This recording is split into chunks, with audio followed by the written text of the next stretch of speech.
que nos va a permitir programar el nodo, ¿vale? Es el ST-Link versión 2.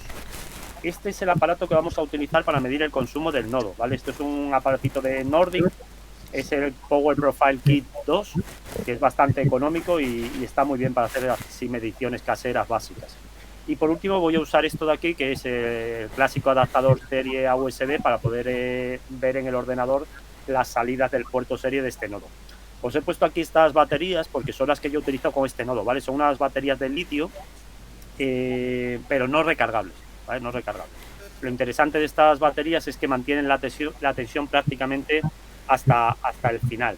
Entonces, bueno, lo que vamos a ver hoy es la parte de la presentación, pero solamente ya la parte del LoRaWAN. No nos vamos a enredar como estuvimos el otro día ahí viendo los comandos básicos, sino que vamos a ir a, como os decía, a lo más concreto. Entonces vamos a iniciar la presentación.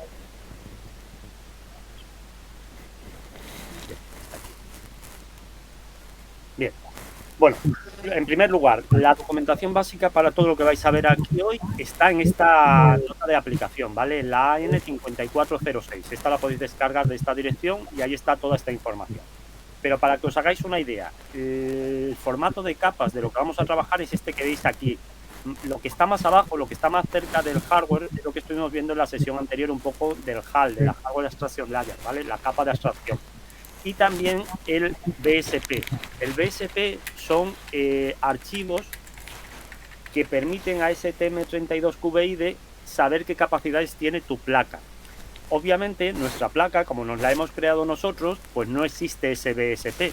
Y esto implica que nosotros le vamos a tener que indicar de una forma expresa qué capacidades tiene nuestra placa, ¿vale? Bueno, luego, sobre toda esta capa básica, es sobre la que ya tenemos los middleware, que se llaman, que son aplicaciones concretas. Pues, por ejemplo, tenemos un sistema operativo de tiempo real, un sistema de FAT-FS para guardar archivos y demás. El que a nosotros nos interesa, o los que a nosotros nos interesa fundamentalmente, son estos dos que están aquí. La capa física de comunicaciones por radio en la banda por debajo del gigahercio y LoRaWAN. Entonces, esto afortunadamente ya nos lo dan hecho, es lo que llamamos el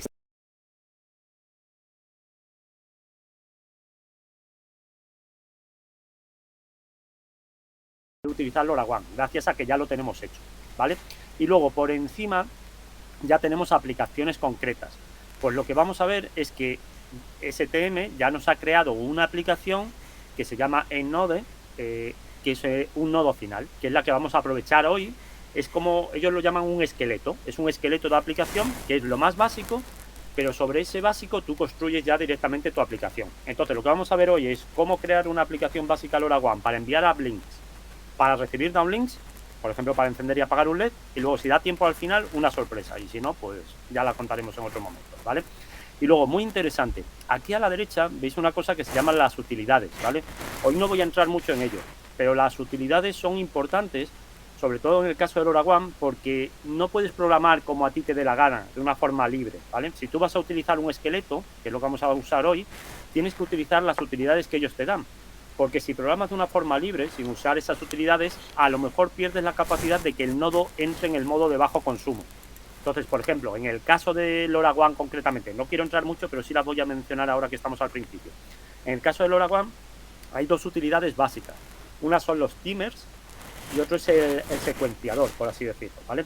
El secuenciador es la principal. Tú cualquier tarea que quieras hacer la tienes que definir como una secuencia, una secuencia, y esa secuencia le tienes que decir al secuenciador, oye, yo quiero ejecutar ahora esta secuencia, poniéndolo en palabras concretas. Imaginaos en el nodo este de SOS, pues hay una parte que hay que conseguir la ubicación, la latitud y la longitud.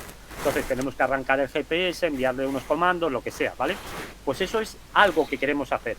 Si ese algo que queremos hacer lo ponemos como código normal, probablemente el nodo no va a poder entrar en modo de bajo consumo, ¿vale? Y es posible incluso que nos falle ese código. Sin embargo, si nos adaptamos a la estructura que ellos nos dan, que la estructura que nos dan es decirte, oye, esto no lo pongas como código normal, sino lo tienes que definir como una secuencia, entonces ya no va a haber ningún problema, va a ir todo como la seda, ¿vale? Entonces vais a ver que al principio es un poco chocante, pero luego en realidad está muy bien, es sencillo, ¿vale? Entonces, bueno, vamos a ir paso a paso. Aquí está la presentación. voy a empezar arrancando el STM32Cube. Cuando lo arrancas, como ya vimos en la sesión anterior, lo primero que te pregunta es en qué espacio de trabajo quieres trabajar. Yo tengo varios espacios de trabajo y voy a usar la versión 1.9.0. Aquí simplemente es poner la carpeta que tú quieras y ya está. Y en esa carpeta se van a almacenar tus proyectos, ¿vale? Y ya lanzamos el STM32Cube. Entonces, ya vimos que esta interfaz, este entorno de desarrollo está basado fundamentalmente en Eclipse. Entonces, si habéis programado alguna vez en cualquier otro IDE que utilice Eclipse, pues os resultará familiar. Y lo primero que vamos a hacer es crear un proyecto nuevo. Muy rápido repaso un poco la interfaz, ¿vale? Aquí a la izquierda tenéis el explorador de proyectos, ahí vais a tener todos los proyectos que hayáis creado. Aquí en la zona central es donde vamos a trabajar con el código. En la zona central inferior es la consola y vamos a ver todos los errores a la hora de compilar.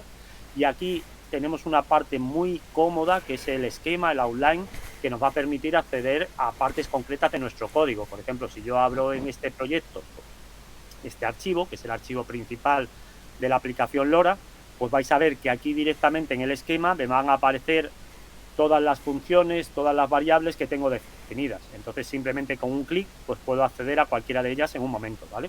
Entonces es muy cómodo. Y luego aquí arriba a la derecha hay lo que ellos llaman las perspectivas, ¿vale? De estas perspectivas, la que más nos va a interesar a nosotros hoy es esta de aquí, que es el MX. Pero bueno, sin más, vamos a empezar. Voy a empezar creando un proyecto nuevo. Entonces vengo aquí y en File New y le digo que quiero crear un proyecto nuevo, ¿vale? Un proyecto nuevo de STM32. Lo selecciono y ahora vais a ver que lo primero que va a ocurrir es que me va a preguntar para qué microcontrolador lo quiero crear. En mi caso es el RAC 3172, pero el RAC 3172 está basado en el STM32 WL, ¿vale? Entonces vamos a esperar a que esto cargue. Como estoy grabando, me temo que va muy despacio. Entonces, bueno, lo voy mostrando aquí mientras esto carga.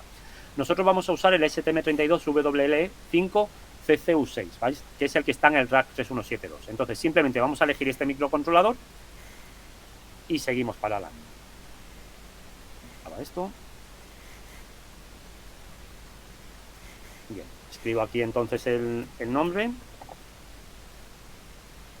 Es como os digo el CCU6 y veis que ya me aparece aquí, lo selecciono y empiezo a trabajar.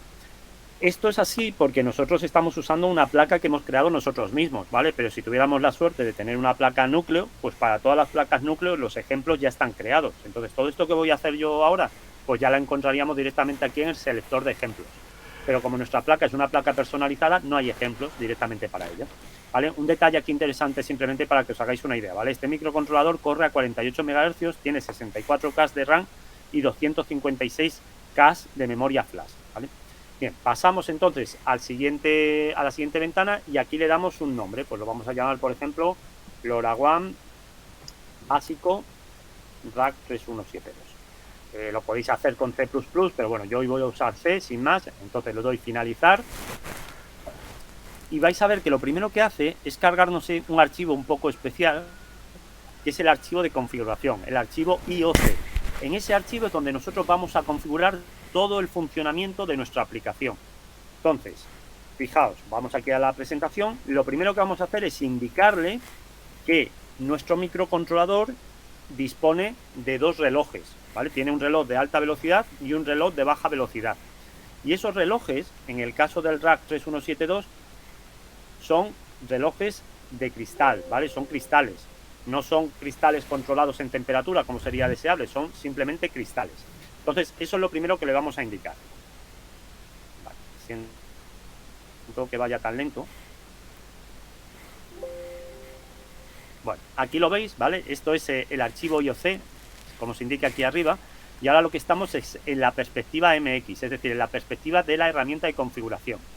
¿Cómo se utiliza esta perspectiva? Pues lo primero, tenemos una sección dedicada al pinout y la configuración de los periféricos. Y veis que aquí tenéis todos los periféricos que tiene este microcontrolador. Luego tenemos otra sección más compleja, que es la configuración de los relojes. Como veis, aquí tenéis todo el esquema de las opciones de relojes, de entradas de pulsos, que tiene este microcontrolador y las salidas para todos los periféricos. Veis que para cada periférico que vayamos a utilizar, por ejemplo, para las wards, pues vamos a poder definir su velocidad. Esta parte es bastante compleja y depende de cada microcontrolador. Y luego hay una parte del gestor de proyectos que aquí vamos a tener que tocar dos cositas ya para ajustar y que quede todo fino y perfecto. Vamos a empezar entonces aquí con la parte de configuración. Como os decía, vamos aquí al core y veis que aquí tenemos los distintos periféricos, DMA, entradas y salidas, el RCC, ¿vale? En el RCC es donde nosotros vamos a configurar qué tipo de relojes tiene nuestro microcontrolador. Y como os decía, nuestro microcontrolador tiene tanto uno de alta velocidad como uno de baja velocidad. Y ambos son cristales. Entonces elegimos cristal. Y aquí también elegimos cristal, ¿vale?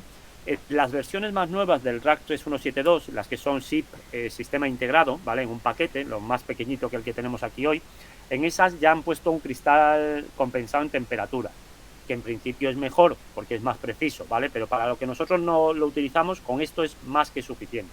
Entonces, esta es la primera parte. Ya tenemos entonces, como os digo, configurados los dos cristales. Siguiente paso. Ahora vamos a configurar el reloj de tiempo real. El reloj de tiempo real es precisamente eso, como si nuestro microcontrolador tuviera dentro un reloj de cuerda de estos antiguos, un reloj de bolsillo, que le indicase en todo momento qué hora es, cuánto tiempo lleva funcionando, más que qué hora es, ¿vale? Le está indicando en todo momento cuánto tiempo ha pasado desde que empezó a funcionar. Y lo hacía el símil como si fuera un reloj de cuerda, porque lo interesante es que es un reloj que consume muy poco, ¿vale? Consume poquísimo, del orden de microamperios. Entonces, la posibilidad de tener este reloj en marcha nos va a permitir apagar todos los demás periféricos, con lo cual el microcontrolador va a consumir poquísimo, pero a la vez que el microcontrolador siga funcionando. Va a funcionar muy lentamente, pero va a estar funcionando, ¿vale? Entonces, voy a configurar este reloj de tiempo real que está aquí entre los timers, ¿vale? Me vengo aquí a timers y en el reloj de tiempo real voy a activar tanto el reloj como el calendario, ¿vale? El calendario sirve para generar algunas alarmas. Yo, por ejemplo, quiero decir, oye, pues esta aplicación que vamos a hacer va a enviar un paquete cada 30 segundos o cada el tiempo que sea. Pues eso lo vamos a hacer a través de este tipo de alarmas que tenemos aquí, ¿vale? Entonces, vamos a configurar la alarma interna de tipo A.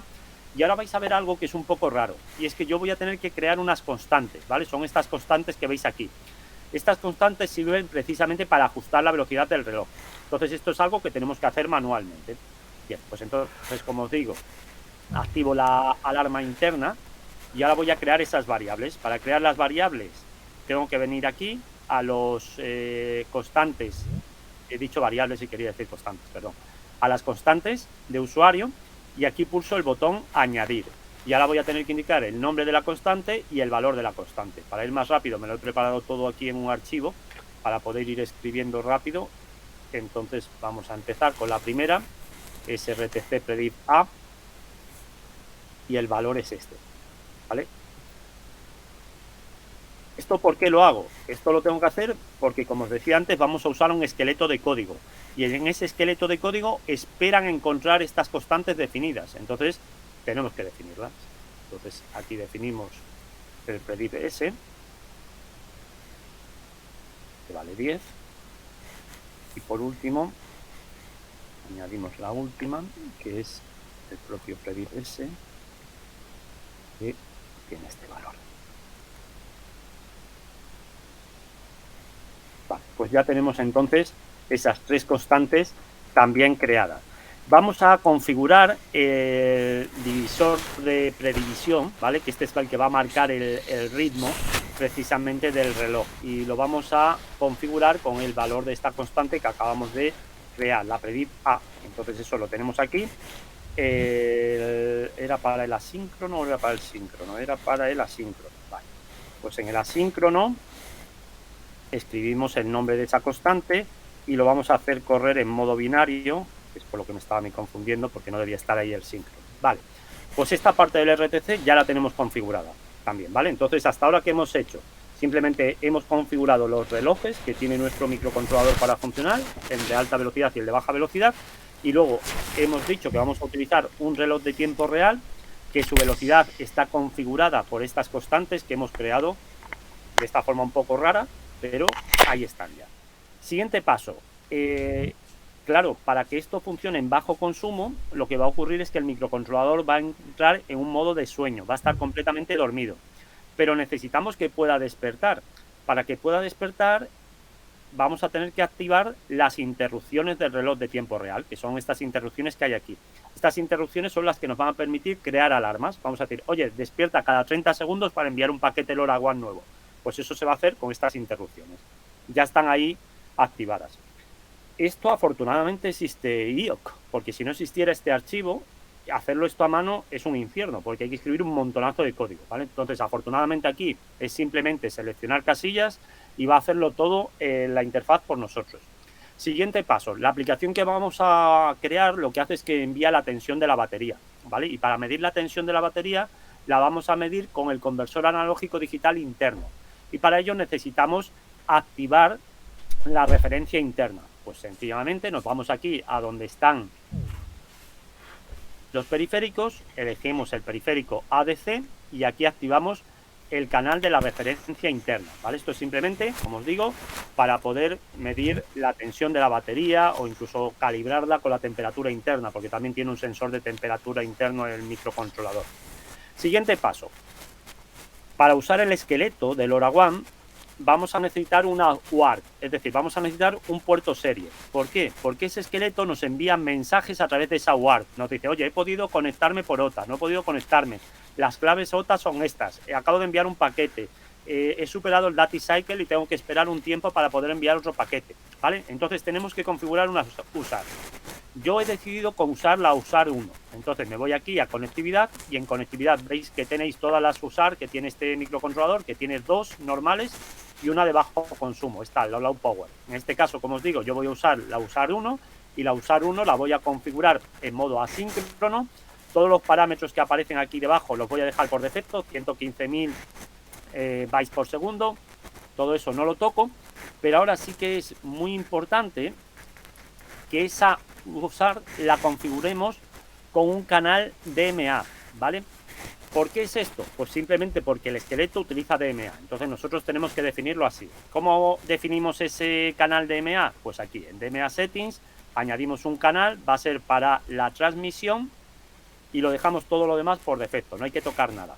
¿Esto de DMA qué es? Pues os recuerdo que DMA es el Direct Memory Access, el acceso directo a memoria, y lo que va a permitir al microcontrolador es enviar mensajes directamente por el puerto serie sin que el microcontrolador tenga que intervenir, es decir, sin que tenga que consumir ciclos en encargarse de esa tarea. Esa tarea va a ocurrir a nivel de hardware directamente, gracias a que hemos activado este canal DMA, ¿vale?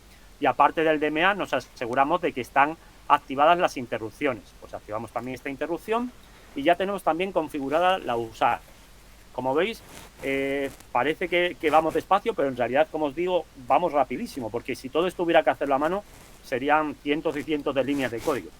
Siguiente paso, vamos a usar la radio, pues si vamos a usar la radio tenemos que activarla. Venimos aquí a la parte de subgigahercio y activamos la radio, y además de activar la radio, activamos también sus interrupciones, ¿vale?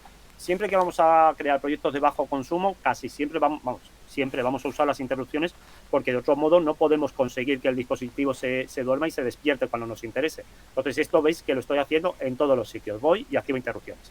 Y por último, activamos ya el middleware de LoRaWAN. Esto, venimos aquí abajo, que están los middlewares, y dentro de esos middlewares tenemos el de LoRaWAN, que es el que nos interesa a nosotros. Y aquí lo activamos, ¿no? Y aquí viene ya la parte que a nosotros nos resulta más familiar. En primer lugar, ¿qué vamos a hacer? Bueno, pues vamos a indicar que vamos a utilizar el esqueleto de EndNode. Este, como os digo, es un esqueleto de aplicación, una aplicación básica para que nosotros podamos empezar a trabajar. Veis que tenemos un RAW también para comandos AT, ¿vale? Vamos a usar, como os digo, este de EndNode. Bueno, y aquí hay un montón de opciones para configurarlo. Por ejemplo, nosotros podemos indicar que esta aplicación envíe paquetes periódicamente, que es lo que vamos a hacer en este caso, que es TX-on-Timer, o bien en respuesta a un evento. En respuesta a un evento sería que, por ejemplo, enviase los paquetes al pulsar un botón, ¿vale? Yo lo voy a dejar en TX-on-Timer. Luego veis aquí que pone la región en la que nosotros usamos, ¿vale? La de Europa 868. Veis que está configurado como clase A, que va a enviar mensajes no confirmados, que va a activarse por OTA. Veis que tenemos aquí un montón de opciones. De todo eso no voy a tocar nada. Veis que lo dejo tal cual. Lo único que hago es llamaros la atención sobre esta casilla que hay aquí, que es la que deshabilita el modo de bajo consumo. Cuando estéis programando, habrá veces que las cosas no funcionen. es porque probablemente no hayáis configurado bien una secuencia de las que os hablaba antes. Entonces, si desactivas este modo, podrás ver si se debe a eso o no se debe a eso. Es decir, si tú lo desactivas y te funciona, pues ya sabes que tienes algo raro en esa secuencia que está impidiendo que el sistema entre en modo de bajo consumo. Bien, esta es la primera parte. Como os digo, ya lo tenemos configurado. Y la siguiente parte que vamos a hacer es configurar en sí el propio middleware. Eso lo vamos a hacer aquí. Bien, en primer lugar, ¿qué frecuencias vamos a usar? Pues nosotros solamente necesitamos en este caso la de 868, así es que vamos a desactivar la de 915 que está aquí.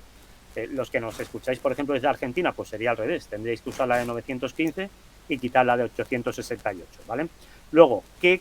¿Veis? Esto es una pasada, pues directamente yo me puedo venir aquí y decir que voy a usar la versión 1.03 o incluso la 1.04 si quisiera de LoRaWAN, ¿vale? Esto en otras librerías pues es un poco complicado. Más cosas. Ya os decía que nuestro microcontrolador, por desgracia, no tiene reloj compensado en temperatura, así es que lo dejo así. Y esto es muy importante. El DRAC 3172 cometieron, bueno, no sé si fue un error o que lo hicieron así a propósito. El caso es que no tiene la posibilidad de emitir en baja potencia, siempre emite en alta potencia. Esto para nosotros en Europa es un fastidio porque nosotros aquí podríamos emitir a la mitad de potencia, ¿vale? Pero bueno, como no lo han hecho, pues no tenemos más remedio que usar alta potencia y esto supone que en vez de consumir 40 miliamperios al emitir, pues vamos a tener que consumir casi 80 miliamperios o algo así, ¿vale? Siguiente paso. Bueno, pues ahora ya es donde configuramos realmente los elementos que necesita este esqueleto. ¿Este esqueleto qué va a hacer? Pues va a mandar una tensión de una batería. Pues le tenemos que decir cómo la va a medir. Pues la va a medir a través del conversor analógico digital y como ya he configurado antes ese conversor analógico digital, pues veis, ya me aparece aquí. Por eso los pasos que he hecho anteriormente es importante hacerlos en ese orden, ¿vale? Porque si no, no te van a aparecer aquí. ¿Ves que me está pidiendo, oye, ¿por qué usar quieres que te envíe los datos? Pues como ya he configurado yo una usar asíncrona, pues veis, me aparece ahí ya la usar 1 que hemos declarado anteriormente. Y por último, oye, ¿con qué reloj de tiempo real voy a poder yo medir que tengo que enviar un paquete cada 10 segundos? Pues con el reloj de tiempo real que hemos configurado anteriormente, con el RTC, ¿vale? Entonces ya tenemos toda esta parte creada. Siguiente paso, vamos a ir y vamos a crear un nodo en The Thin Network y vamos a poner aquí los datos de ese nodo en el comisionado. Aquí vamos a poner el join EWI, todo lo necesario para que ese nodo se pueda unir a The Thin Network. Pues nada, vamos entonces a The Thin Network.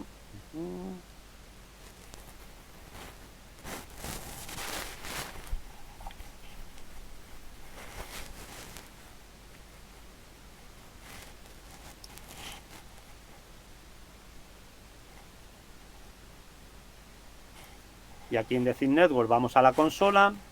Dentro de la consola elegimos nuestro clúster y dentro del clúster vamos a ir a aplicaciones.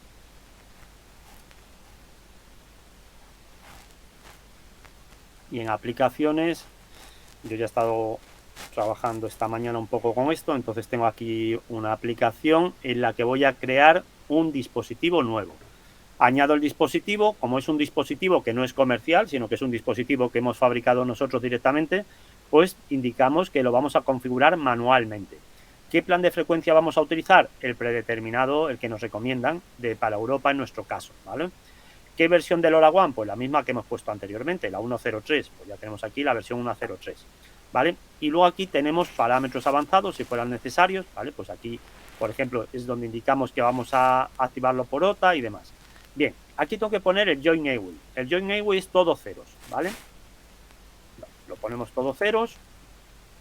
Y ahora vamos a pedir que nos generen un device EWI y que nos generen un application key. Y le vamos a dar un nombre a este dispositivo, un ID, pues lo vamos a llamar, por ejemplo, RAC 3172 ST básico, así, más corto, ¿vale? Bien, y simplemente registramos el dispositivo. Ya tenemos aquí el dispositivo creado y ahora lo que necesitamos es meter todos estos datos en el STMQ. Voy a empezar por el device EWI, lo copio y me vengo aquí y lo primero, muy importante, vamos a utilizar una red pública, pues lo dejo ahí activado. En mi nodo tiene un EWI estático, no cambia de EWI, entonces activo esa casilla y así me aparece esto, que es donde voy a indicar el EWI, que es este de aquí, ¿vale? El join EWI, como os he dicho, es todo ceros, entonces ahí lo ponemos todo a cero, ya está. Y luego en el application key y en el network key tengo que poner el application key que tengo aquí. Lo cojo de aquí, lo pego aquí y lo pego aquí. No sé si se ha pegado bien, ¿vale? No se ha pegado. Ahora sí. Vale, pues ya tengo entonces configurado todo el comisionado de mi dispositivo.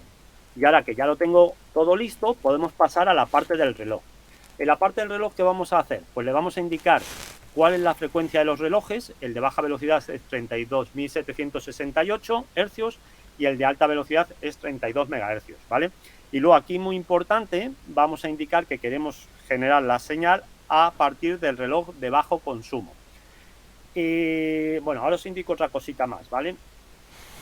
Entonces nos venimos aquí a la parte de configuración y en la parte de configuración veis que ya esto está configurado a 32.768 y lo único que tengo que indicar es que quiero utilizar ese reloj externo de baja velocidad para alimentar el reloj de tiempo real, ¿vale? Mi reloj de tiempo real va a obtener la señal de ese cristal que tenemos en el microcontrolador. Luego, otro detalle importante. Aquí hay controversia sobre 7.8 de 32 MHz. Yo he probado con los dos y funciona con los dos, ¿vale? Pero en principio vamos a poner 32, que es lo que se supone que debería traer este microcontrolador, aunque en el foro de RAC indican que es de 8 MHz. Pero vamos, en principio funciona con los dos porque esa señal pasa directamente al modem LoRaWAN, no interviene realmente en el programa, ¿vale? Porque nosotros la señal la estamos generando a partir de aquí. Del cristal de baja velocidad. Y luego, muy importante, fijaos, esta es lo que os iba a indicar. Aquí tenemos que vamos a generar la señal a través de un sistema que tiene internamente el microcontrolador, de un cristal, no es un cristal, es un reloj de múltiples velocidades, ¿vale? Es esto que veis aquí que se llama MSI. ¿Esto por qué lo seleccionamos así? Lo seleccionamos así porque utilizando este reloj es como vamos a conseguir el más bajo consumo posible. Esto está en la hoja de datos del microcontrolador explicado por qué es, ¿vale? Pero para nosotros lo único importante es poner ahí que vamos a utilizar el MSI. Vale, pues entonces ya tenemos configurado creo que está todo, que no se me pase nada, porque esto sí que afecta a que todo funcione correctamente. Entonces ya tenemos aquí este de 4.000, de 40.000 tengo aquí puesto, pues no. Esto debe ser un fallo, no, 48.000, perdón, no lo estaba viendo. Vale, 48.000, ahora ya sí, veis que aparecen aquí los 48 MHz, los 48 MHz y esa va a ser la velocidad a la que funcione nuestro dispositivo. Bien, y ya por último, vamos al Project Manager, que aquí es donde os digo que hay que tocar un par de cosillas. En el generador de código es muy importante activar esta opción, que es para que nos genere todos los pares de archivos CH. En C es habitual que el código no esté en un único archivo, sino que el código se divide en distintos archivos según la funcionalidad, ¿vale? Pues esto nos va a generar esos archivos. Y luego, me va a dar un poco de guerra, pero lo voy a activar para que lo veáis. Voy a indicar que quiero que todos los pines que no se utilicen se configuren automáticamente como pines analógicos. Y de este modo vamos a conseguir ahorrar aún más energía, ¿vale? Que consuma aún menos el microcontrolador. Bien, ¿qué más? Pues ya solamente nos queda configurar los pines que vamos a utilizar. Entonces, hay unos pines que tenemos que definir sí o sí porque forman parte del esqueleto. Son solamente dos, son este que veis aquí, el RFCTRL1, ¿vale? Este de aquí, que es el PB8, y el PC13, que es el RFCTRL2. Ya que estamos aquí, vamos a aprovechar también para definir otros pines que utiliza nuestra placa. Pues nuestra placa tiene un pin para habilitar el GPS, otro para habilitar el SP8266, otro para manejar el LED, otro para manejar el botón, ¿vale? Pues los vamos a configurar ya todos. Entonces, vamos a empezar por los que son obligatorios, que como os digo son el PB8 y el PC13. Vamos aquí, a pin, configuración, y aquí arriba en GPIO vamos a empezar a trabajar estos pines. Entonces, es el PB8. Esto ya lo hicimos en la sesión anterior. Haces clic sobre el pin e indicas que en este caso va a ser un pin de salida. Y luego, si haces clic sobre él ahora con el botón derecho, puedes indicar la etiqueta, que en este caso va a ser el RFCTRL1. ¿Vale? Pues ya tenemos ahí el primer pin. Luego el PC13, pues igual, lo selecciono, indico que va a ser un pin de salida e igual. ahora con el botón derecho le indico la etiqueta que quiero crear, que es el RFCTRL2. Más pines. Pues vamos a ir ahora, por ejemplo, con el en GPS, que es el PV5. Pues en el PV5 va a ser un pin de salida y la etiqueta va a ser en GPS. Otro pin, el SP va a ser el PA1, también de salida. PA1 de salida. Y botón derecho en SP. Más pines por aquí abajo, el PA8 es el LED, que es este de aquí, entonces será también salida. LED, ahí, lo he escrito mal, lo he escrito en minúscula. Ahí está. Y por último, el PA9, que es el del botón, ¿vale? El PA9 va a ser entonces de entrada, pero no va a ser una entrada normal, va a ser una entrada por interrupción. Entonces vamos a marcar aquí el GPIO STI9, que esta es la interrupción externa número 9. Y le vamos a dar como nombre el botón. Vale. Por ejemplo, este botón, si vamos al esquema de nuestra placa, que es este de aquí, veis que el botón es este, a ver si lo puedo poner en grande. El botón está conectado, cuando se cierra, conecta a tierra. Entonces lo que vamos a necesitar es que en ese pin haya una pull-up para que cuando no esté cerrado el botón, el valor que se lea sea un valor estable alto, ¿vale? Entonces necesitamos poner una pull-up. ¿Eso cómo se hace? Pues fijaos, si yo elijo aquí el PA9, lo tengo ahí, veis que lo tengo en este listado aquí de la izquierda, y ahí tengo todas las opciones de configuración de estos pines. En el PA9 veis que pone que no tiene pull-up. Pues yo voy a indicar aquí que sí que quiero que tenga una pull-up. Para el PA8, por ejemplo, que es el LED, no vamos a hacer nada. Para el PA1, que es el NSP, ahí sí que vamos a hacer algo. Le vamos a decir que queremos que la salida sea baja. ¿Por qué es esto? Bueno, pues esto es porque esos pines sirven para habilitar tanto el SP como, el SP sí, como el GPS, ¿vale? Entonces veis que utilizan un MIC 94092 y esos pines vienen aquí. Y para que no se alimente el GPS ni se alimente el ESP, tenemos que ponerlos abajo, ¿vale? A tensión baja. Pues por eso los mantengo aquí como tensión baja. Más cosas que tenemos que hacer. A ver, voy a repasar para que no se me olvide nada. Esto lo hago ahora. Vale, pues ya está. Simplemente me queda aquí en el caso del botón, que es este de aquí, lo hemos puesto que es un pull-up y claro, la interrupción no queremos que salte en el borde de subida, sino que salte en el borde de bajada, es decir, cuando se pulse el botón, que es este de aquí. Y por último, vamos a ir a las interrupciones, vamos a activar las interrupciones externas y ya aquí en la USART, esto también es importante, tenemos que poner pull-ups en los dos pines de RX y TX. Según la hoja de datos hay que ponerlas en pull-up para que consuman menos, ¿vale? Entonces simplemente las ponemos ahí las dos en pull-up y con esto ya tendríamos todos los pines configurados.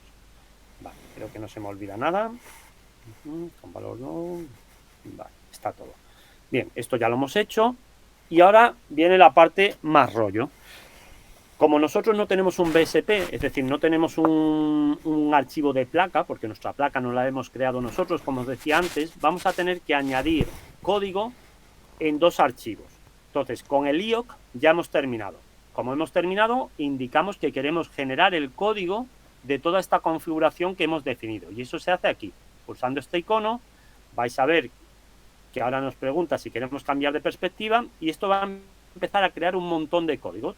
Todo ese código que se crea de forma automática gracias a esta configuración que hemos hecho aquí. Si no, tendríamos que coger nosotros y escribir todo ese código a mano, que es un infierno, la verdad. Bueno, pues mientras esto acaba, os voy comentando. Vamos a tener que trabajar fundamentalmente en dos archivos, ¿vale? El archivo radio boarif H y el archivo radio boarif C. Esos dos archivos están en LoRaWAN Target y lo que vamos a hacer es simplemente añadir unos bloques de código que son los que definen realmente lo que estaría en el BSP y sencillamente para qué sirve cada pin, ¿vale? Entonces, este código es siempre el mismo, lo tengo aquí ya preparado para copiar y pegar. Entonces, vamos a empezar con el radio boarif H, que es este de aquí. Voy a coger este código. A ver si ha terminado ya. Sí, parece que ya ha terminado. Entonces, esto está en LoRaWAN App y es el... no, está en Target. A ver, espera. Está en LoRaWAN Target, sí. LoRaWAN Target. Y este caso es el Radio Board Fetch. Aquí. Abro este archivo. Y voy a pegar este código aquí. Fijaos que me lo está indicando. ¿Veis aquí esta interrogación? Me está indicando, si tú no tienes un BSP, tienes que poner aquí la configuración de los pines. Recordad lo que comentamos el otro día. Nosotros no podemos poner código en ningún sitio que esté fuera de este par de etiquetas. Veis que aquí tengo un par de etiquetas de inicio y fin. Pues si yo pongo código fuera de esas etiquetas y luego abro el IOC y hago cualquier cambio, ese código va a desaparecer. Entonces, siempre que pongáis código, asegurad de que lo ponéis entre un par de etiquetas de apertura y cierre. En este caso, yo estoy aquí en la de apertura del pin mapping, cierre del pin mapping, y ahí voy a pegar ese fragmento de código que es para configurar los pines, ¿vale? Ahora ya voy a ir al otro, al archivo IC, voy a poner todo esto. Abro el archivo.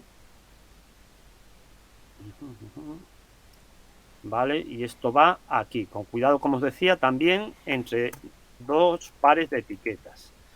Luego vamos a ir con esta otra parte, línea 121, como veis está más o menos marcado donde tiene que ir el código. Y por último, todo esto que es en base a la configuración. Esto está aproximadamente en la línea 154, que es aquí. Vale, listo. Ya tenemos todo el código introducido. Y con esto ya en principio podríamos compilar y ya tendríamos la aplicación terminada. Entonces vamos a ver que es así. Vamos a probar a compilar. Voy a guardar todos los archivos y para compilar pulso aquí, ¿vale? La primera vez que compilas, vamos a ver aquí abajo en la consola, como os comentaba.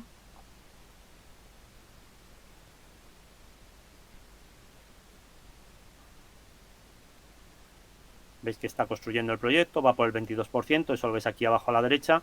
Esto generalmente ocurre mucho más rápido, ¿vale? Pero como ahora estamos grabando y demás, pues imagino que el ordenador no da más de sí.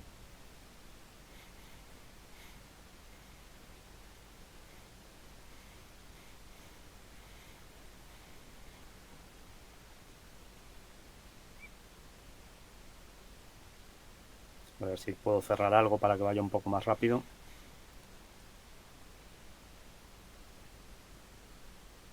Bueno, ya ha terminado y como veis no hay ningún error. En principio entonces podemos pasar a programar el dispositivo.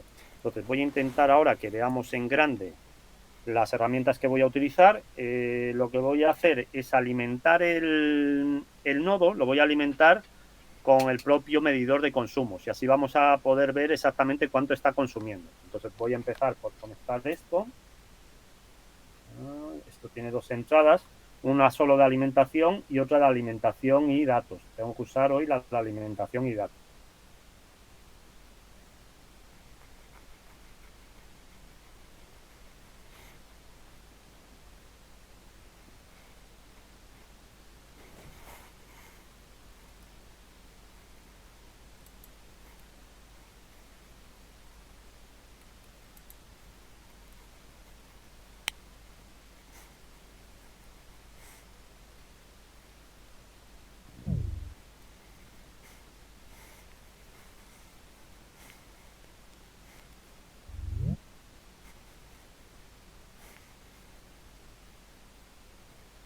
Vale, creo que estáis viendo los dispositivos.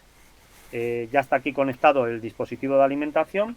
Ya la voy a coger y he puesto aquí unas pilas que están desgastadas y voy a conectar los pines para... Las pilas me van a servir simplemente para sostener los pines en posición, ¿vale? La alimentación va a ser, como os digo, a través del kit profiler. Bien, coloco el pin negativo, el pin positivo. Entonces esto ya está listo para trabajar y podríamos empezar a programarlo. Ahora necesito el programador, que lo voy a conectar también al ordenador. Espero que esta vez no se vaya la imagen, parece que no. Vale, pues ya tenemos entonces todo listo para empezar a programar. A ver, me parece que ahora ya no estoy compartiendo nada. Voy a darle otra vez a compartir para que veáis todo. Vale, entonces, ahora deberíais estar viendo otra vez el STM32QBID y yo le voy a dar a programar. Entonces, lo primero que voy a hacer, no lo estáis viendo, ¿verdad? Sí, sí, se ve. Ok. Ah, sí, fenomenal. ¿Y ahora veis el vídeo? ¿Me veis que estoy conectando el programador a la placa? Sí, sí, Sí. Ah, genial, genial. Pues entonces fenómeno. Veis que lo coloco aquí, el cabezal de programación, simplemente lo sostengo ahí. Y ahora me voy al QBID y en el QBID le doy a este botón para programarlo, ¿vale? Tiene que estar alimentada la placa, ¿eh? Si la placa no está alimentada, no podéis programarlo. Entonces voy a asegurarme primero de que tengo la alimentación puesta, que esto es aquí. Entonces vamos a seleccionar el Profiler Kit, que es este, y vamos a indicar que queremos activar la alimentación a 3,3 voltios, ¿vale? Ahora ya lo estoy alimentando a 3,3 voltios, de tal modo que ahora puedo venir aquí, pulsar este icono de la flecha verde para programarlo. Y entonces lo que vamos a ver aquí en un momento es que va a volver a compilar. Una vez compilado, va a contactar con el depurador, que es que en este caso el ST-Link, ¿vale? Ya está contactando y lo va a programar y lo va a verificar. Esto es un segundo, básicamente, lo que tarda, ¿vale? Como veis, está ya programándolo, download in progress, y ya lo ha verificado incluso y ya está. Bien, este error que sale ahora no os tiene que preocupar, ¿vale? Cuando dice que el target no responde, que no está respondiendo, eso es precisamente por esta casilla que he marcado antes de configurar todos los pines que no se usan como analógicos. Al hacer esto, lo que ocurre es que realmente se reinicia el dispositivo y todos los pines están analógicos y deja de funcionar la propia interfaz del programador, ¿vale? Y por eso aparece ese mensaje un poco raro. Bueno, pues ya está. Esto lo tenemos. Para verlo ya completo, voy a conectar también el conversor serie. Lo voy a hacer aquí en el vídeo para que lo podáis ver. Entonces cojo el conversor serie, lo conecto ahí. El conversor serie tiene un pin de tierra, que lo voy a poner aquí, y tiene un pin de recepción que lo voy a conectar en el de transmisión de nuestro nodo. Ahí está. Ya lo tengo todo configurado, de tal forma que ahora voy a apagar el nodo y lo voy a volver a encender. Y vamos a ver que ocurren varias cosas. Lo primero que voy a hacer es abrir el puerto aquí para que veamos qué ocurre cuando enciendo el nodo, ¿vale? Entonces, enciendo el nodo. A ver, no lo he reseteado, me parece. A ver.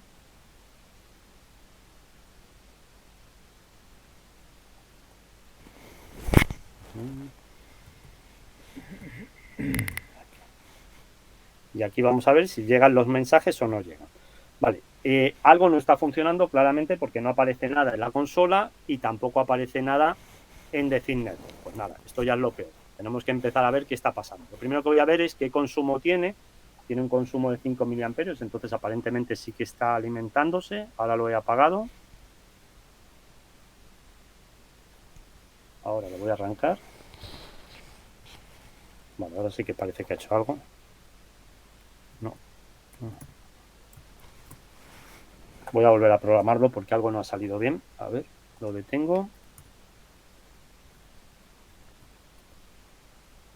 Voy a revisar un momento el IOC por si se me ha olvidado alguna interrupción, porque hay veces que si falta alguna interrupción, esto se ve aquí en NVIC. A ver, la de gigahercio, la de alarma, la de esto, esta no hace falta, el DMA sí, esto sí, vale, esto está correcto. Vale, pues voy a volver a programarlo, no sé, algo ha salido mal. A ver, ¿dónde está? Aquí.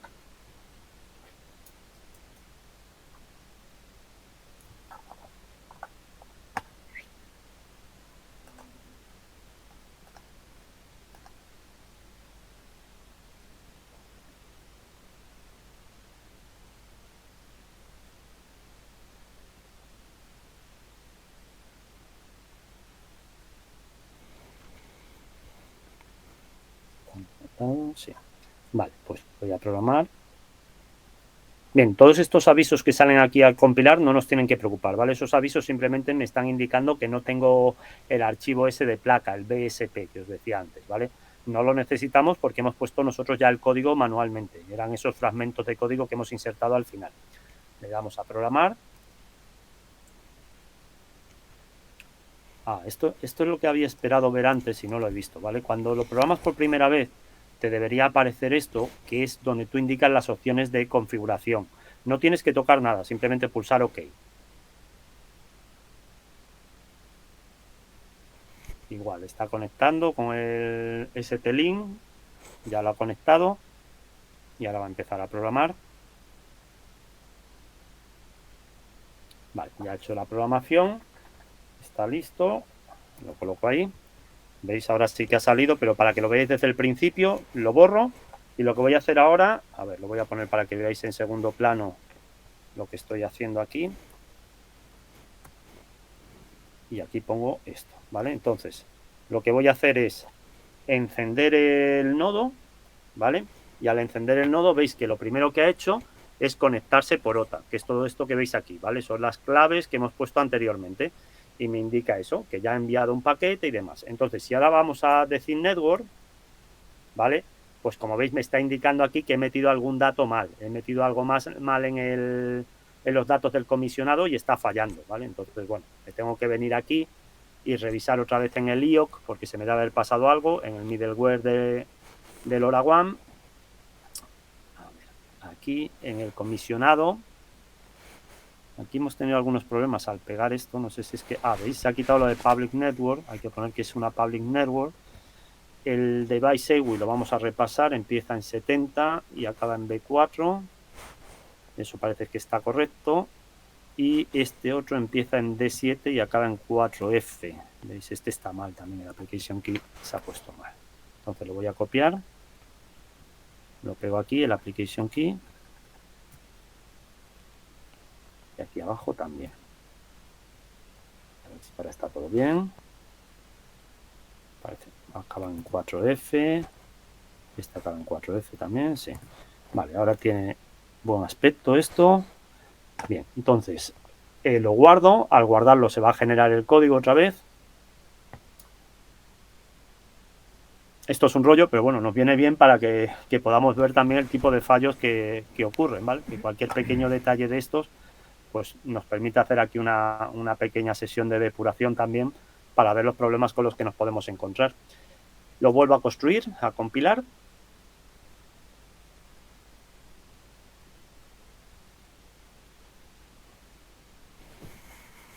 Mientras tanto voy a ir borrando aquí el terminal serie para que podamos verlo otra vez desde el principio. ¿Vale? Y por último, lo voy a volver a programar. Estoy conectando el cabezal de programación en el nodo. Le doy otra vez al icono verde. Aquí hay veces que, como tenemos los pines configurados en analógico, puede ser que no os conecte correctamente con el ST-Link. Si no os conecta, os aparecería aquí, en vez de conectado con el depurador, un error de que no se ha podido detectar el depurador. Pues simplemente tenéis que desconectarlo y volverlo a conectar. Bueno, pues como veis en este caso ya está. Y ahora voy a borrar aquí, voy a apagar y voy a encender para que lo veamos todo el proceso completo. A ver si soy capaz de que veamos las tres pantallas a la vez. Vamos a ver tanto la entrada de datos en The Thin Network como el terminal serie, ¿vale? Entonces yo voy a arrancar el nodo, como veis aparecen ahí los datos del nodo, ya aparece aquí la petición de acceso por OTA y se ha aceptado esa petición de acceso, ¿vale? Y ya se han generado aquí el Network Session Key y el Application Session Key. Pues ya tenemos nuestro dispositivo conectado a The Thin Network, ¿vale? Hago una breve pausa aquí por si alguien quiere comentar algo muy genérico, porque las cosas concretas no os comáis la cabeza, porque ya os digo que están en el archivo y van a estar, esperemos, en el vídeo, con lo cual las podéis repasar. Pero si alguien quiere comentar algo más general o que repasemos algo, porque lo que voy a hacer a continuación es crear ya la aplicación concreta para enviar un paquete con la tensión de la batería y para poder encender el LED a distancia, ¿vale? Paso la palabra por si alguno queréis preguntar algo. Juan Félix, Dime. una cosa que no sé si habríais comentado en la sesión anterior. Cuando defines los pines, en el gráfico donde sale el chip con las patitas, ¿Sí? hay una cosa que a mí me ha pasado a veces y es que dependiendo de dónde definas el periférico, te lo bloquea el uso del pin o no. Sí, sí, sí. Entonces a veces yo no lo he bloqueado y cuando he cambiado un periférico, he añadido un I2C, he añadido otra cosa, me ha cambiado los pines de sitio. Sí. Por ejemplo, el USART 1 ahora que tienes ahí tiene 2 pines y no tienen el pin, el pinchito. Es posible que cambies, configures otro periférico y él decida que tiene que quitar de ahí el USARTUN y ponerlo en otros pines alternativos, porque sobre todo si tienes ya la placa hecha, que no te lo reconfigure todo y te lo ponga. Claro. Cuando configuras el periférico desde la parte derecha, desde el gráfico, te lo pone él automáticamente. Pero cuando lo configuras desde la línea de la izquierda, donde aparecen como menús todas las opciones de hardware, ahí no te lo bloquea. Exacto, y lo tendríamos que configurar aquí, ¿no? Con la chincheta que he puesto ahora. Sí, tendrías que poner la chincheta para asegurarte de que nunca va a cambiar ese pin. Que sale con el botón derecho también, ¿vale? Y ponemos ahí las chinchetas y ya reconfigurado. Esto tiene mucho sentido porque, claro, la usar 1 puede estar en estos pines, pero puede estar en otros pines. Tú la puedes configurar en otros pines distintos. Entonces, claro, como yo he configurado la usar 1 por aquí, él me la ha puesto en los pines que él considera, en los predeterminados, pero a lo mejor yo no quiero la usar 1 en esos pines, la quiero en otros pines.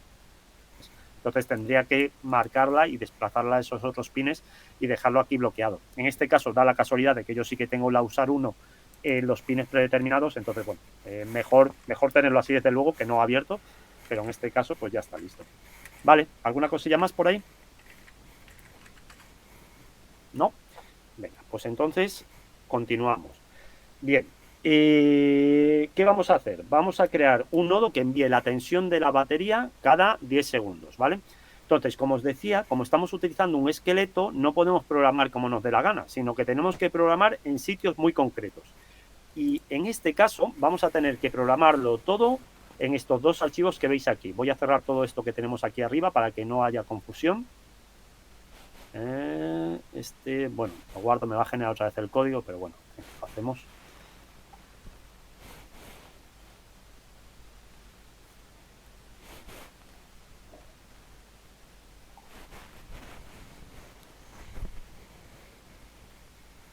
Vale. Lo normal sería, cuando uno está programando su propia aplicación, es que viniera aquí a Core, a Source, y aquí tiene el archivo main, ¿vale? El archivo principal, que aquí es donde nosotros escribiríamos generalmente el código de nuestra aplicación. Dentro de la rutina main, que es esta que tenéis aquí, veis que ahora mismo lo único que se hace es llamar a la inicialización de la HAL. Esto lo que hace es configurar todos los periféricos que hemos configurado nosotros en el IO, todos los relojes, ¿vale? Todo esto se hace automáticamente.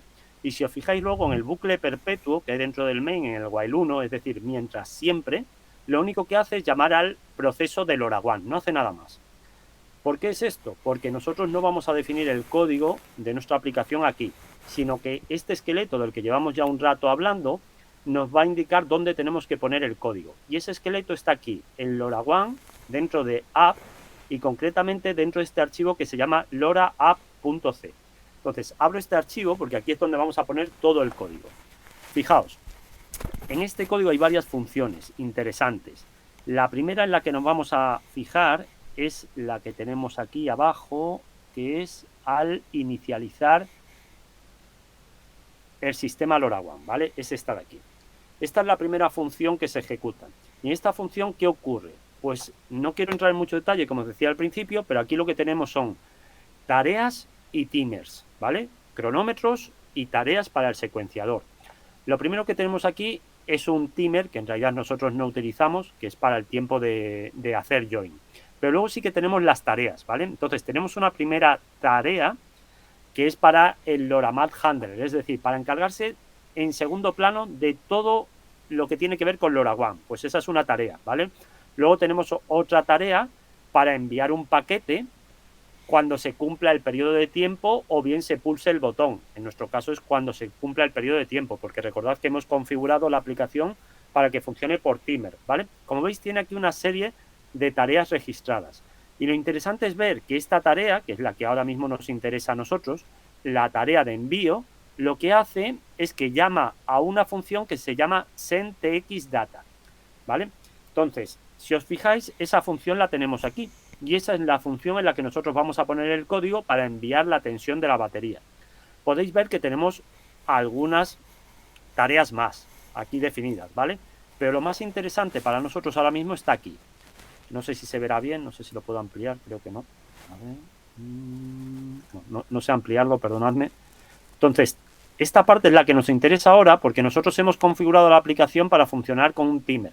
Y aquí lo que hacemos es crear precisamente un timer, ¿vale? Creamos un timer, pero no lo creamos como se haría normalmente en C, sino que creamos utilizando esta utilidad de timer que me da el esqueleto del LoRaWAN, ¿vale?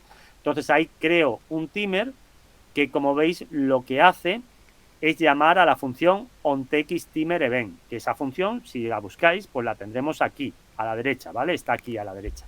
Y luego arrancamos ese timer. Es decir, lo primero que va a hacer esta aplicación cuando arranque es poner en marcha un cronómetro de 10 segundos y cada vez que se cumplan esos 10 segundos va a llamar a esta función que es onTXTimer, ¿vale? Y onTXTimer lo que va a hacer es coger la tarea de envío y asignarle la prioridad 0, que es la prioridad máxima, ¿vale? Y esto va a permitir que el secuenciador sepa que tiene que ejecutar esa tarea. Esto, como os digo, la primera vez que lo ves te parece un lío, pero si no lo haces así, pues vas a perder la funcionalidad de bajo consumo. Entonces, tú lo que tienes que hacer es definir las tareas que quieres hacer como funciones y esas funciones luego registrarlas como tareas y cuando quieras ejecutarlas les cambias la prioridad, ¿vale? El secuenciador es simplemente, no es un sistema operativo de tiempo real, pero se le parece en el sentido de que tú vas poniendo una pila en las tareas que quieres ejecutar con distinta prioridad y el secuenciador las va ejecutando. Esto es importante, ¿eh? No es como un sistema operativo de tiempo real porque no va saltando de una a otra. Hasta que no termina una, no pasa a la siguiente, ¿vale? Esta quizá hay muchas diferencias, pero esa es una importante. Bueno, pues ya está, ya más o menos entendemos cómo funciona y ya sabemos que tenemos que venirnos a esta función, que es la función de envío, que como veis ahora mismo está vacía y por eso nuestro nodo no envía nada. Y ahora lo que tenemos que hacer aquí es poner el código necesario para poder enviar la tensión de la batería.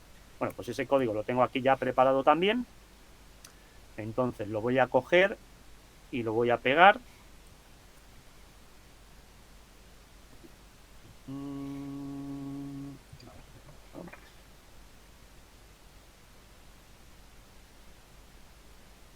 Muy importante, como os digo, ponerlo siempre entre pares de etiquetas estas porque si no se borra, ¿vale? Este es el código, creo que lo tengo en una diapositiva para explicarlo un poquito mejor cómo funciona, ¿vale? Pero bueno, es este de aquí. Básicamente lo que hacemos es que realizamos una llamada a una función que nos devuelve directamente la tensión de la batería en milivoltios, ¿vale? Entonces, esa tensión la almacenamos en un entero de 16 bits y luego lo que vamos a hacer es cargarla en el buffer para poderla enviar por LoRaWAN, ¿vale? El buffer es un array, pero es un array de tipo enteros de 8 bits. Entonces lo que hacemos es que ese entero de 16 bits lo dividimos en 2 bytes y cargamos un byte en cada elemento de ese buffer, ¿vale? Entonces ya tenemos cargado los datos de la batería que queremos enviar, que como os digo es la tensión de la batería en milivoltios. A continuación indicamos qué tamaño tiene el buffer, que en este caso son 2 bytes, y de esta forma el stack LoRaWAN va a saber que tiene que enviar solamente 2 bytes y va a enviar solo el byte 0 y el byte 1 del buffer, ¿vale? Acto seguido, ¿qué hacemos? Bueno, pues si aquí ya directamente solicitamos el envío de esa información, ¿vale? Entonces, este parámetro a mí me llamó la atención porque no lo entendía muy bien. En este último parámetro podemos indicar si queremos que el mensaje se pueda enviar de forma demorada. ¿Esto qué quiere decir? Pues quiere decir que si tú has superado el data cycle, recordad que tenemos un 1% de data cycle en LoRaWAN, ¿vale? Pues si tú lo has superado y tú lo pones en true, lo que va a ocurrir es que el mensaje no se puede enviar porque ha superado el data cycle. Pero no se van a olvidar de ese mensaje. Lo que va a hacer el stack de LoRaWAN es reprogramar el envío de ese mensaje para más adelante, para cuando ya hayamos cumplido el data cycle y podamos enviarlo, ¿vale? Entonces, por eso he puesto aquí un poco estas indicaciones, porque a mí me llamó la atención cuando lo vi, para que sepáis por qué es así. Y luego, por último, lo que ocurre es lo que veis aquí. Cuando ya se ha enviado ese mensaje, lo que hacemos es volver a arrancar el cronómetro para enviar el siguiente mensaje, ¿vale? Y eso es la parte que estáis viendo aquí. ¿Ya hemos enviado un mensaje? Pues volvemos a arrancar el cronómetro para enviar el siguiente mensaje a los 10 segundos, ¿vale? Lo único que me falta por hacer es definir precisamente ese buffer, ¿vale? Entonces voy a coger el código que lo tengo aquí listo. Lo tengo aquí.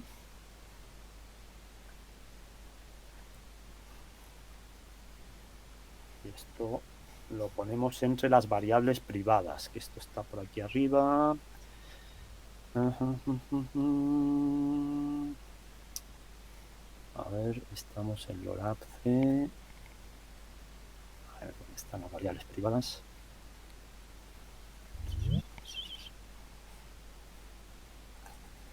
Vale, aquí. Variables privadas, lo metemos ahí. Y en principio ya tendríamos la parte del envío resuelta. ¿Qué nos queda ahora? Pues hacer la parte del downlink, ¿vale? La parte del downlink, ¿cómo la hacemos? Bueno, pues es parecido. Bueno, ya tenéis aquí, ya ha llegado a la diapositiva, ¿vale? Entonces, en esta diapositiva tenéis el enlace precisamente donde podéis descargar todo este proyecto tal como está ahora, ¿vale? Completo. Entonces, lo que vamos a hacer es añadir la parte de recepción. El código de recepción lo voy a copiar y lo pegamos. Es este de aquí. Todo esto. Lo he puesto completo para que lo veáis. Es igual, o igual os parece un poco lioso, ¿vale? Pero así os va a permitir ver exactamente cómo funciona esto de los downlinks. Y se define aquí, al recibir datos, ¿vale? Entonces, al recibir datos, veis que ahora mismo no se hace nada, porque no hay código ninguno ahí. Y nosotros vamos a poner este bloque de código. Os lo explico aquí un poquillo, aunque imagino que se verá muy poquito. Pero básicamente lo que le decimos es, si se ha recibido algún parámetro, ¿vale? Y algún dato, entonces lo que hacemos es ver por qué puerto nos han llegado en esos datos del downlink. Y si hay información en el buffer de entrada y el puerto es el 99, pues entonces ya empiezo a ver qué datos me han llegado. Y digo, si me ha llegado en el primer byte un 6 y en el segundo byte un 1, pues si el tercer byte es un 1, voy a encender el LED. Y si el tercer byte es un 0, voy a apagar el LED. ¿Vale? Eso es lo que hace este código. Y en principio ya lo tendríamos todo, con lo cual guardamos, reconstruimos, programamos y vamos a ver si esto funciona.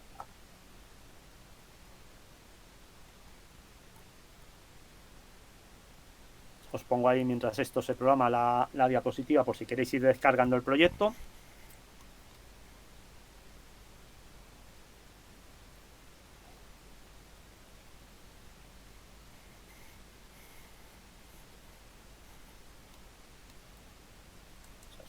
Ya ha acabado. Como veis no hay errores, vamos bastante bien. Voy a conectar el programador. Programo.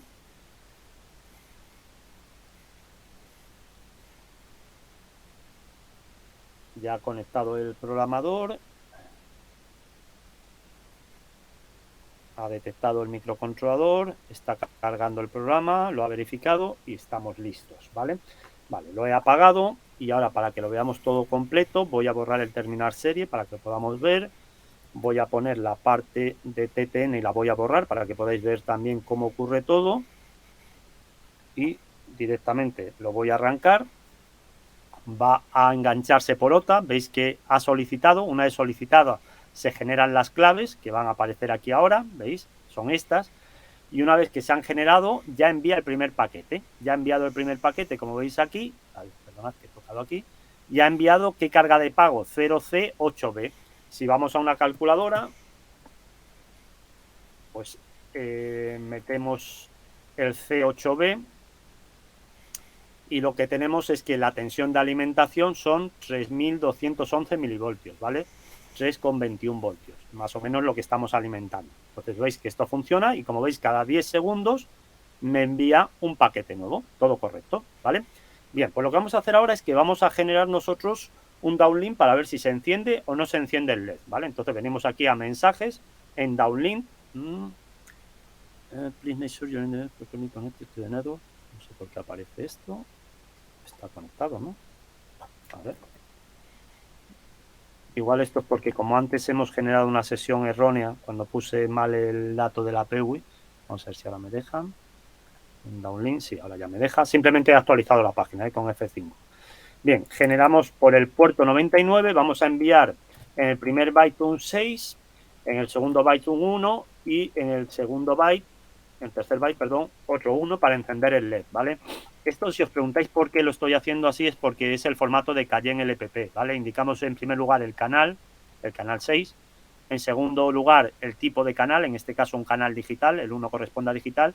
Y en tercer lugar, el valor en sí. Vale, pues entonces yo solicito el envío de este downlink. Voy a esperar a que envíe este paquete para que tengamos 10 segundos y podamos verlo, ¿vale? Bien, lo solicito el envío. Como veis aquí, se ha programado el envío de ese downlink. ¿Veis la flecha hacia abajo? Y si ahora vamos a ver el nodo, ¿veis? Bueno, ya no lo habéis visto, pero ya lo veis aquí encendido, no me ha dado tiempo a hacerlo, ¿vale? Se ha encendido el LED. Vamos a probar a apagarlo para que lo veáis al revés. Vamos a enviar otro mensaje, entonces. Voy a poner otra pestaña para que me dé tiempo. A ver, puerto 99. Vamos a programar el 060100.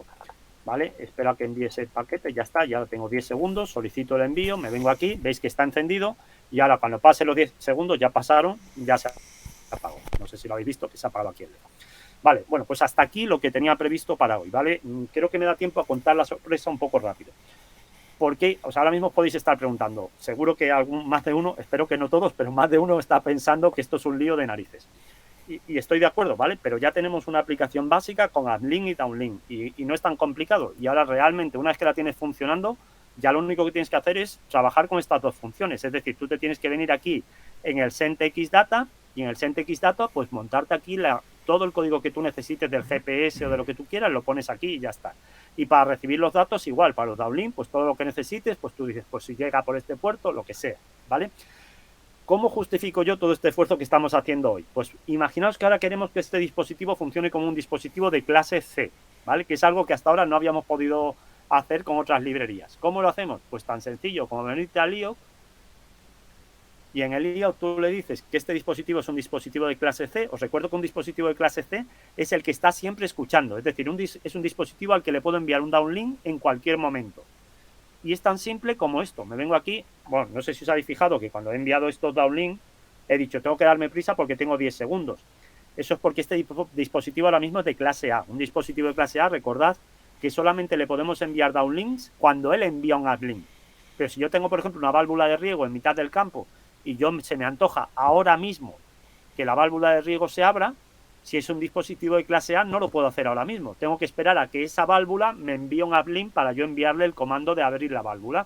Sin embargo, si es una válvula de clase C, se lo puedo enviar en cualquier momento. Y eso es lo que vamos a hacer ahora. Me vengo aquí al LoRaWAN y en LoRaWAN vamos a configurar este dispositivo, ¿vale? Para que funcione en vez de como un dispositivo de clase A, como un dispositivo de clase C, ¿vale? Es que es así de fácil. O sea, lo configuras, lo guardas y ya está. Acabamos de convertir este dispositivo que era de clase A en dispositivo de clase C. Para mí, y podríamos hacer dispositivos de clase B, ¿vale? Y podemos acceder a actualización de firmware over the air y a un montón de funcionalidades que con otras librerías no podemos. Entonces, yo sé que esto inicialmente parece complicado, pero realmente nos abre las puertas a poder hacer muchas otras cosas, ¿vale? Lo voy a dejar aquí compilándose mientras voy a la parte de Decir Network y en Decir Network hago lo mismo. Le indico que este dispositivo aquí en el Network Layer ya no va a ser simplemente un dispositivo de clase A, sino que va a ser un dispositivo que soporta clase C, ¿vale? Y también voy a tener que resetear la sesión. Entonces, lo primero que voy a hacer es resetear la sesión. Aquí es que da un error, pero esto es de la interfaz de Decir Network, ¿vale? Entonces, guardo el cambio. En principio se ha guardado, pero si lo hacéis, verificarlo, ¿vale? Cambiamos a otra lengüeta y vuelvo otra vez a General Settings y aquí expando. En este caso me lo ha guardado, ¿vale? Pero esta mañana que he estado probando, no sé por qué, no me guardaba esta opción. Vale, pues ya lo tenemos aquí configurado para ser de clase C. No obstante, como ha arrancado como clase A, ahora Decir Network lo ha identificado como clase A. Nosotros vamos a tener que volver a arrancarlo como clase C, ¿vale? Lo primero que voy a hacer es programarlo, el nuevo código que hemos creado con clase C. Veis que no hemos tenido que tocar el código para nada, ¿eh? Simplemente hemos marcado una casilla. Ya hemos compilado, no hay errores, vamos a programarlo.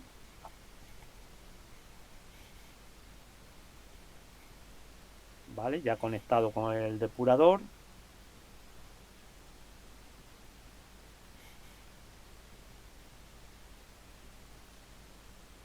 Ya está programado. Vale, lo apago y vamos a verlo aquí todo en tiempo real ahora. Cerramos esto y ahora lo que voy a hacer es arrancarlo, con lo cual vemos lo mismo de antes, la solicitud de join, ahora el join accept, ¿vale? Ya está el join accept aquí, con lo cual aparecerán las claves ahora mismo aquí y va a enviar el primer paquete. Ya ha enviado el primer paquete y yo ahora puedo enviar un downlink en cualquier momento. Y lo interesante es que el downlink se va a enviar inmediatamente. Es decir, no hay que esperar a que se cumplan estos 10 segundos. Voy a intentar mostrarlo, es un poco difícil, ¿vale? Pero bueno, aquí está el... A ver si lo puedo poner en pequeñín para que lo veamos encenderse en tiempo real. Entonces vamos a enviar un downlink por el puerto 99 y vamos a enviar, por ejemplo, 060101. Veis que acaba de enviar un paquete, ¿vale? Lo dejo pasar, lo envío ahora, ¿vale? Y veis que se ha encendido sin que haya enviado un paquete, ¿vale? No había llegado a enviar el paquete y se ha encendido. O sea que ahora está constantemente escuchando el dispositivo. Ahora voy a hacer el apagado, 060100, ¿vale? Y veis que se ha apagado, en este caso casi ha coincidido, pero ya os digo, no tiene nada que ver con eso. Y ahora ya por último, si os estáis preguntando cuánto consume esto, pues bueno, lo vemos aquí. Y más o menos, eso es un envío, ¿vale? Pero cuando no está enviando tenemos un consumo en clase C de unos 5,20, unos 5 miliamperios, ¿vale? Eso es lo que está consumiendo normalmente con la escucha siempre activa. Y si fuera un dispositivo de clase A, pues estaría consumiendo aproximadamente unos 14 microamperios, ¿vale? Que es poquísimo. Bueno, pues esto es básicamente, voy a dar aquí por terminada la sesión, entonces voy a detener la grabación y ahora si queréis comentar algo, preguntar algo, pues, bueno, vale, acabo de ver que la grabación se habrá parado en algún momento, así es que no hay grabación otra vez hoy, lo siento. Y nada, aquí en principio terminaba, os quería enseñar la diferencia para que vierais un poco. Este era el TTN más SOS que teníamos hasta ahora, ¿vale? Como veis, era bastante reducido y está basado en el Arduino Pro Mini, el RFM95 y tal. Y este es el que hemos hecho nuevo, el que tenéis al lado, ¿vale? Ya tengo aquí la caja, como veis pues eso, es un poco más grande. La puedo poner para que la veáis entera. No sé si se verá, ¿vale? La nueva y la vieja. Efectivamente es más grande, ¿vale? No es más grande en realidad porque el hardware sea más grande, sino que es más grande por lo que os comentaba antes, porque hemos pasado de baterías AAA a baterías AA, que son estas de aquí, ¿vale? Y con estas baterías pues tenemos garantizado que el dispositivo va a poder funcionar con el GPS y el SP32 sin problema. Si queréis lo voy a programar para que lo veáis, ¿vale? Está también ya puesto en el repositorio todo el código del TTN+SOS, por si alguno queréis utilizarlo. Voy a cerrar todo esto y vamos a cambiar de proyecto. Bueno, voy a construir porque no sé si lo he toqueteado, creo que no, pero por si acaso. Bueno, lo tenemos ahí. Lo voy a programar en el propio nodo que he estado utilizando para estas prácticas.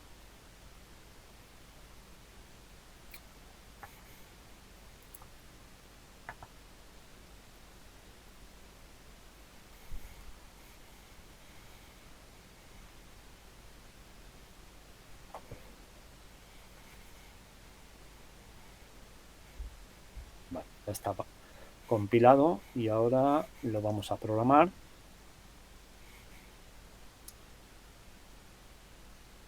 Bien, ya conectado con el depurador. Ha identificado el microcontrolador, está subiendo el programa. Lo ha verificado correctamente, entonces ya está, cerramos. Bien, en este caso ya no tengo salida por el puerto serie porque utilizo los dos puertos series, utilizo uno para el GPS y otro para el SP8266. Entonces cierro eso y lo que vamos a hacer es, voy a poner aquí para que podáis ver, no recuerdo cuál lo he dejado porque he estado con él esta mañana, a ver si lo tengo aquí en On Devices. Bueno, vale, voy a arrancarlo y el primero que cambie pues ese será. A ver. Vale, es este de aquí abajo, ¿vale? Entonces, bueno, como veis, ha hecho un join. Ahora lo que yo voy a hacer es pulsar el botón, no sé si lo vais a poder ver. Al pulsar el botón veréis que se enciende el LED y eso es que pasa a modo alarma, ¿vale? Y en modo alarma lo que va a hacer es que envía un paquete inmediatamente con la tensión de la batería y ahora va a arrancar el GPS. Veis que ahora mismo tenemos un consumo relativamente bajo de 6 miliamperios, ¿vale? Y ahora en unos segundos arrancará el GPS, con lo cual saltará prácticamente a 30-40 miliamperios. Vamos a esperar un poco. Creo que lo tengo configurado al minuto. Al minuto salta, en cuanto lleva 30 segundos. Bien, también este proyecto lo he configurado para usar siempre Sprint Factor 10. Todo esto lo podéis hacer en el archivo IOC, ¿vale? En el archivo IOC que hemos estado usando hoy, pues recordad que hay un montón de opciones ahí del middleware. Entonces aquí en el middleware de LoRaWAN, si vamos aquí a las opciones, pues, vale, sí, además lo he dejado a última, lo he dejado en clase C y por eso estaba consumiendo tanto, me estaba sorprendiendo que consumiera tanto porque normalmente consume menos. Lo he puesto en DR2, que es el Split Factor 10, ¿vale? Y por eso estamos viendo el envío en Split Factor 10. ¿Veis? Ya ha arrancado el GPS, como veis, en este caso está consumiendo bastante más de lo que yo esperaba porque está en clase C. Normalmente el GPS consume unos 40 miliamperios, este GPS, ¿vale? Bueno, ahí lo vemos, están, sí, en unos 80. Va a estar durante 2 minutos intentando hacer un fix. Ahora mismo no creo que lo consiga porque sería un call fix, entonces tardará un rato más y además estoy aquí en interior. Pero una vez que lleva 2 minutos intentando hacer el fix por GPS, lo que hace es que va a pasar a activar el ESP. Y en el ESP va a conseguir las 2 MAC de los routers Wi-Fi que tenga más potencia aquí en la ubicación que yo estoy. Y gracias a lo que tenemos en GoogleNet, pues va a identificar cuál es mi ubicación sin el GPS, porque seguramente no va a conseguir la ubicación por GPS, me va a geolocalizar por los puntos de acceso Wi-Fi, ¿vale? Y recordad que esto lo tenemos ya disponible en MyOT, entonces voy a abrir una, no sé, pensaba que lo tenía abierto, pero no. A ver. Si vamos a MyOT, pues vamos a poder ahí, en este caso es el que yo llevo en el coche, pues podríamos ver la ubicación del coche directamente aquí, ¿vale? Entonces veis, bueno, pues me tiene aquí perfectamente localizado, pues con total precisión, porque yo estoy aproximado, sí, estoy justo ahí ahora mismo, me está marcando, ¿vale? Me está identificando tanto por las MACs, ¿vale? No se ve bien, pero ha cogido 2 MACs con una calidad de servicio 6 y no puedo pinchar porque ha caído justo el rótulo encima, ¿vale? Pero me está indicando en este caso, ¿ves? Que me está geolocalizando por Wi-Fi, no por GPS, y la ubicación que está dando es perfecta, ¿vale? Bueno, pues vamos a verlo ya aquí, está ya prácticamente acabando, ya lleva 2 minutos, veis que acaba de apagar el GPS, ha encendido el ESP y ahora está enviándole los comandos AT para obtener las MAC de los puntos de acceso más próximos. Estas líneas que están tan juntas es una por cada punto de acceso que ha identificado. Y veis, aquí está el problema de los consumos. Esto tiene unos picotazos brutales, ¿vale? Veis aquí marca por encima de 400 miliamperios. Seguramente no sea tanto, pero aún así, este es el motivo por el que tenemos que utilizar baterías como las que os he enseñado anteriormente. Y si esto lo viéramos en The Thin Network, pues lo que estáis viendo aquí es la carga de pago, ¿vale?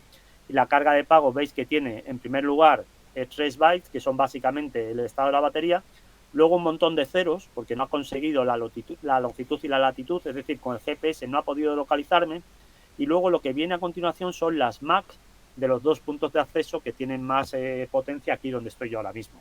Y gracias a esos 2 puntos de acceso ha conseguido localizarme. Y ya con esto, para terminar, pues nada, hacer hincapié en que si os apetece, pues que vayáis mapeando con WiggleNet, es una aplicación que te instalas en el móvil y que directamente pues vas mapeando puntos de acceso Wi-Fi y con esos puntos de acceso Wi-Fi, pues luego, como veis, podemos localizarnos incluso en interiores o lugares donde no funciona el GPS, ¿vale? Como veis, la verdad es que hemos hecho un trabajo estupendo y tenemos aquí Madrid, que es donde estamos nosotros, pues está prácticamente cubierto, ¿vale? Pero si aún así queréis añadir, pues fenomenal. Bueno, pues nada, esto es todo. Entonces voy a ver que parece que hay mensajes por ahí. Voy a cambiar de cámara para que me veáis también, que hoy no me habéis visto en todo el día, yo creo. A ver, ya está. Mensajes.